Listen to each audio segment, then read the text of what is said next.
माननीय अध्यक्ष महोदय, ये जो बिल है, ये जो बजट है, ये ना पक्ष का है ना विपक्ष का है। ये प्रदेश की 8 करोड़ जनता का है। 8 करोड़ 33 लाख वो तमाम लोग बड़ी उम्मीद के साथ हमारी तरफ देख रहे हैं।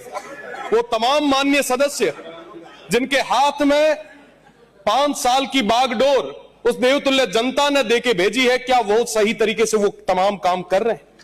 मैं वर्तमान में माननीय अध्यक्ष महोदय, वर्तमान में मुख्यमंत्री जी को बहुत बहुत धन्यवाद दूंगा। उन्होंने बहुत अच्छा काम किया है। हेल्थ पे और शिक्षा पे जो आपने बजट दिया, मैं उसके लिए आपका आभार व्यक्त करता हूं। इंडस्ट्री को प्रमोट करने के लिए आपने जो किया, मैं उसके लिए आपका आभार व्यक्त करता हूं। आपने ग्रीन कॉरिडोर की बात की, मैं आपका वापस इस चीज के लिए भी आभार व्यक्त करता हूं। पर मेरा निवेदन है कि जो राजस्थान है ये गांवों में बसता है। मेरा निवेदन है कि गांवों को हम किस तरीके से मजबूत करें, रूरल इकोनॉमी को किस तरीके से हम मोटिवेट करके आगे बढ़ाएं, इस पे हमें ध्यान देने की जरूरत है। माननीय, मैं युवा होने के नाते मेरा निवेदन है कि हम तमाम उन स्किल्स पे, स्टार्टअप्स पे, तमाम उन चीजों पे हम ध्यान दें ताकि हमारा आने वाली हमारी जो जनरेशन है वो आगे बढ़ सके। हम कहते हैं कि साहब हम 2047 तक विकसित होंगे। हम विकसित तब हो पाएंगे जब हमारा युवा विकसित होगा, वो उस तरीके से काम करेगा। साथ ही साथ ये जो बजट है, ये सिर्फ एक सत्ता पक्ष की जिम्मेदारी नहीं है। विपक्ष के मेरे तमाम जितने भी सम्मानीय सदस्य हैं, बड़े भाई हैं, उन सभी से भी निवेदन है कि प्रदेश को आगे बढ़ाने के लिए हम सभी को मिलकर सामूहिक रूप से काम करना होगा। आज के समय में आप देखेंगे कि सोलर और विंड तमाम जगह हर तरीके से वेस्टर्न राजस्थान में लग रहे हैं। हम लोगों का विरोध क्या है? हम लोगों का यही कहना है कि आप काम करें, पर आप पॉलिसी के तहत काम करें ताकि हमारी आने वाली उस विकसित प्रदेश की युवा जनरेशन को, नई पीढ़ी को हम तमाम चीजें अवेलेबल करा सकें। आज के समय में जिस तरीके से सोलर और विंड लग रहा है, उस तरीके से टेम्परेचर में काफी दिक्कतें आएगी। आने वाले समय में हम उसके लिए क्या काम कर सकते हैं, मुझे लगता है कि इस पे बहुत ज्यादा काम करने की जरूरत है। साथ ही साथ मेरा निवेदन रहेगा वापस कि हम यूथ को किस तरीके से आगे, आज के समय में तमाम जितने भी विकसित देश है, चाहे विकसित प्रदेश है, उन लोगों ने किस तरीके से काम किया।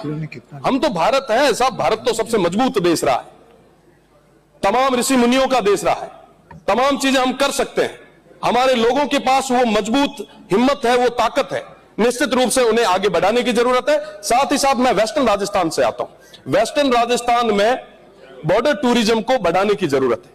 अगर हम बॉर्डर टूरिज्म को बढ़ाएंगे तो निश्चित रूप से हर व्यक्ति को कहीं ना कहीं रोजगार मिलेगा।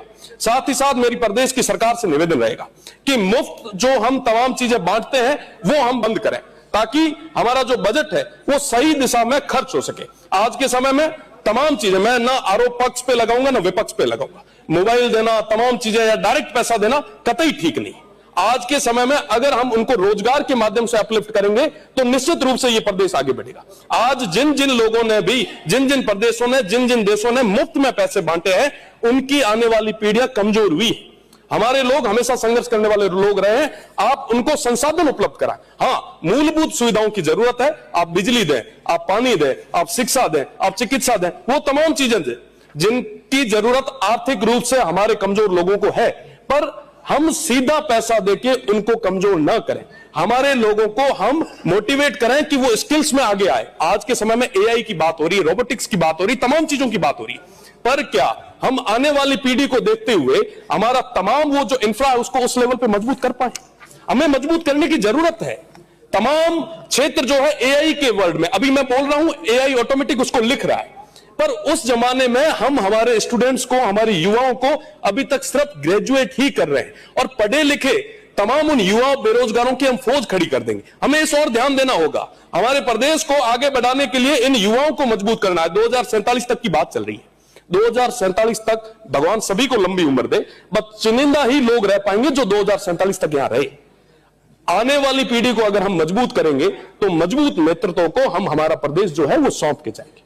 मेरा निवेदन है कि टूरिज्म की और एजुकेशन पे और तमाम इन क्षेत्रों में हमें और ज्यादा फोकस करके काम करने की जरूरत है। मैं प्रदेश की सरकार से निवेदन करना चाहूंगा, अगर इन तमाम चीजों में, इन तमाम विषयों पे अगर जरूरत रहे तो हम हर तरीके के दल बल, तमाम जो सीमा है ये तोड़ के प्रदेश की सरकार के साथ खड़े हैं। आपने जो आज ये बिल लाए हैं, मैं उसके लिए आपका धन्यवाद ज्ञापित करूंगा। साथ ही पेट्रोकेमिकल इंडस्ट्री, आयुर्वेदिक और स्किल यूनिवर्सिटीज की जरूरत वेस्टर्न राजस्थान को है, आप वो दें, बॉर्डर को मजबूत करें। बहुत बहुत